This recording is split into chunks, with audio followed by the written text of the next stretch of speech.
Boa noite, meus amores, tudo bem com vocês? Olha só, hoje nós estamos numa live diferente novamente, por dois motivos. Essa segunda-feira eu estou ainda no Congresso, olha só, hein? Tô lá e tô aqui. E também porque essa semana é semana de mestrado, que eu fico mais, um pouquinho mais ocupada aí, um pouquinho mais ausente, mas estarei por aqui caso vocês precisem de alguma coisa. Hoje eu vim falar com vocês sobre uma intercorrência com o uso da ozonioterapia.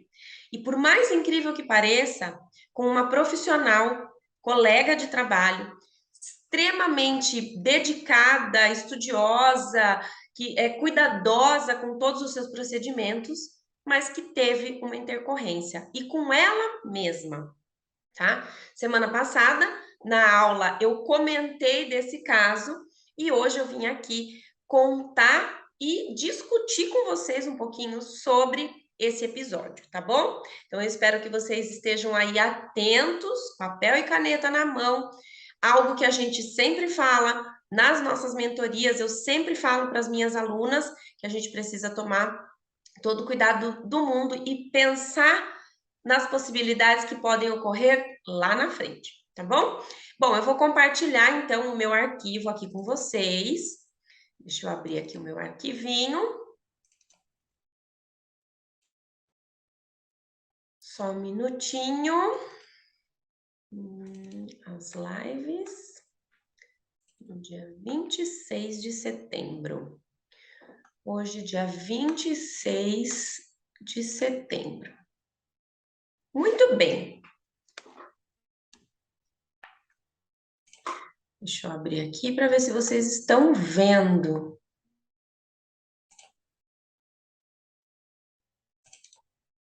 Aí, acredito que todo mundo está vendo, né? Bom, então é o seguinte, pessoal.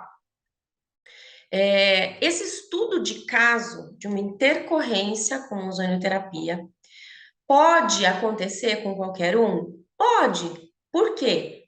Nós vamos ver aí um slide no final que eu digo: o nosso organismo, o nosso corpo é uma caixinha de surpresas. E nós estamos em constante mudança, constantes alterações por conta de toda a influência que nós temos do meio ambiente, das nossas atitudes, da nossa alimentação, do estresse do dia a dia, e o nosso corpo vai sofrendo as consequências com essas modificações, tá? Então, eu vou começar mostrando para vocês. Peraí, deixa eu passar aqui, que eu acho que ele não vai sozinho. Aqui.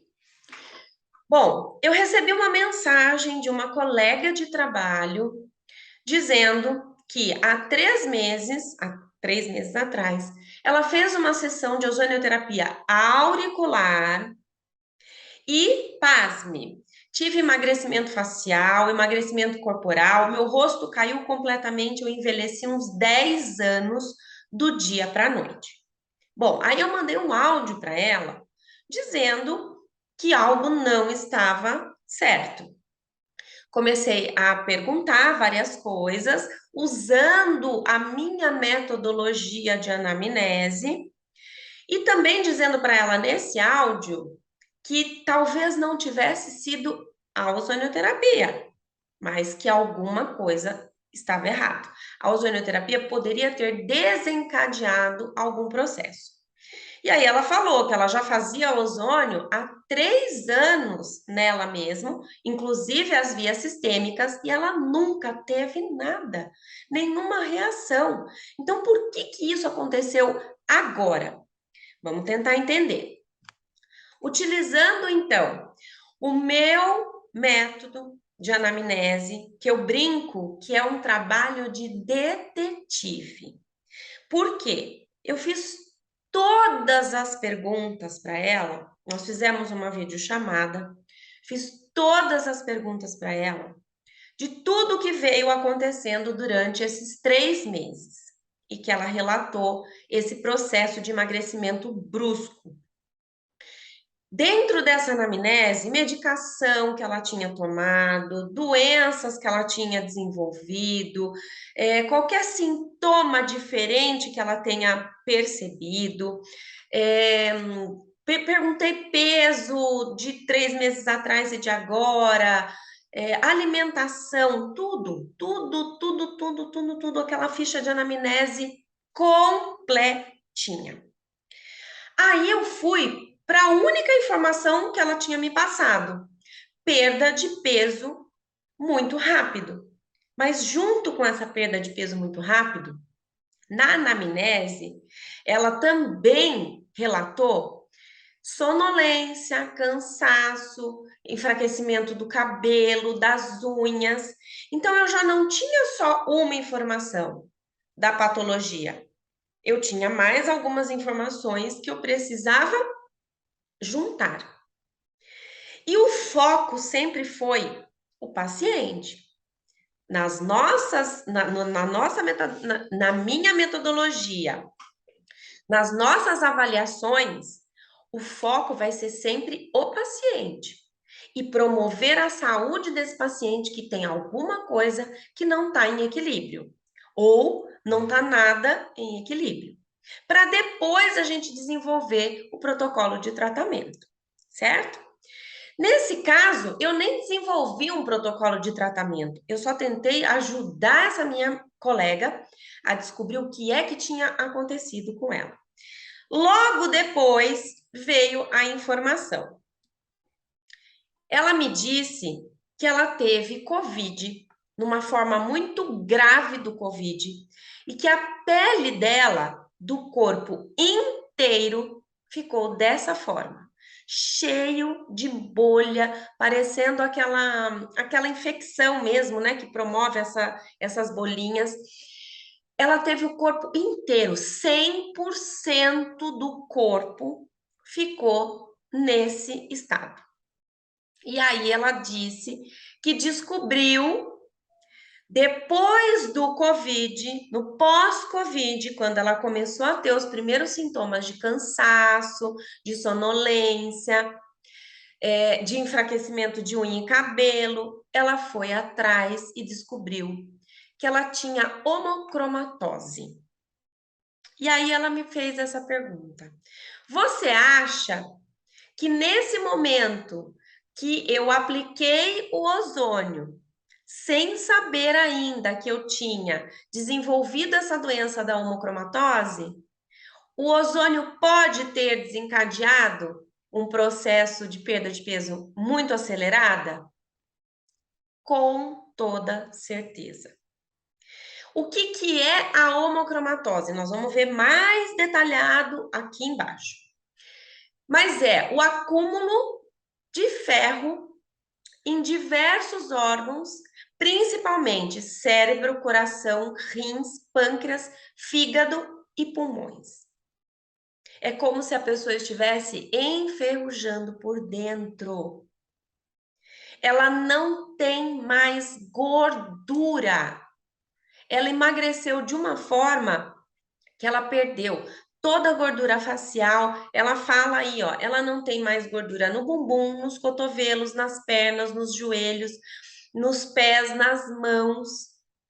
As veias da mãozinha dela estão aparecendo todas. E aí, para quem já é minha aluna, quem já está acompanhando todo esse nosso processo de aprendizado dentro da ozonioterapia, sabe que as concentrações de ferro e ferritina altas, a gente não pode fazer ozonioterapia. A gente não pode disponibilizar um aporte de oxigênio maior, onde vai haver mais produção de ferro dentro da hemoglobina, mais disposição do ferro dentro da hemoglobina, e essa hemoglobina vai carregar esse ferro para onde? Para os órgãos. Então, pessoal, olha só, vamos continuar aqui. Mas antes disso, se você está achando interessante esse conteúdo, já se inscreve no nosso canal. Se você é a primeira vez que está passando por aqui, você ainda não me viu fazendo uma aula ao vivo, já se inscreve no nosso canal do YouTube, entra no nosso grupo do Telegram, porque lá eu compartilho todo esse material que eu apresento para vocês. O grupo do Telegram tá lá no destaque, tá? Do Instagram. Já também se inscreve lá no Instagram, ativa o sininho, porque aí todas as segundas-feiras, quando eu faço uma aula com conteúdo gratuito, 100% gratuito, onde você vai poder aprender, onde você vai poder acrescentar coisas novas nos seus procedimentos, e você não vai ter custo nenhum com isso. Então já se inscreve, acompanha, assiste as nossas aulas toda segunda-feira, porque vai ter coisa nova, vai ter coisa boa que vai ajudar você a crescer profissionalmente, tá bom? Então, olha só, meninas, o ferro, ele é um mineral importantíssimo para as nossas células. Ele mantém o bom funcionamento da célula, transporta o oxigênio, faz a síntese de DNA e metabolismo energético. Ou seja, se tiver faltando ferro, a pessoa pode estar com uma anemia, ferropriva, ela pode ter um déficit de energia. Também não é bom ter um ferro abaixo do normal. Porém, o que aconteceu com essa minha colega, o excesso de ferro pode desencadear doenças muito graves. Uma delas, nós já vamos falar um pouquinho, deixa eu só concluir. A ferritina, para vocês entenderem a diferença do ferro e da ferritina, tá? A ferritina é uma proteína que é produzida lá no fígado e é ela que é responsável por armazenar, guardar o ferro no organismo, para ser utilizado gradativamente. O exame de ferritina ou de ferro sérico é que vai determinar a quantidade de ferro que tem nesse organismo, se ele está em excesso ou se ele está faltando. Então, são dois tipos de exames: o ferro sérico e a ferritina. Um desses dois pode indicar ausência ou excesso, falta ou excesso de ferro no organismo, certo? Se a dosagem for de ferro sérico, a concentração ideal é até 170 microgramas. Se a dosagem for de ferritina, a concentração ideal é até 300 miligramas. E aí, pessoal, eu já tratei pacientes com a ferritina de 700, 800. Com muito cuidado, com muita cautela e acompanhamento praticamente quinzenal desse ferro, dessa ferritina.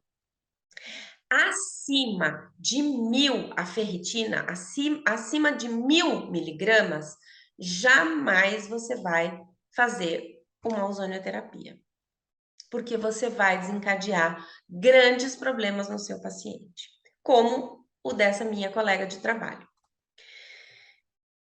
A hemocromatose é o excesso de ferro no sangue que causa o acúmulo desse mineral, causando graves consequências no fígado, como a cirrose, no pâncreas, desencadeando a diabetes, no coração, com uma insuficiência cardíaca e até mesmo nas glândulas que produzem hormônios.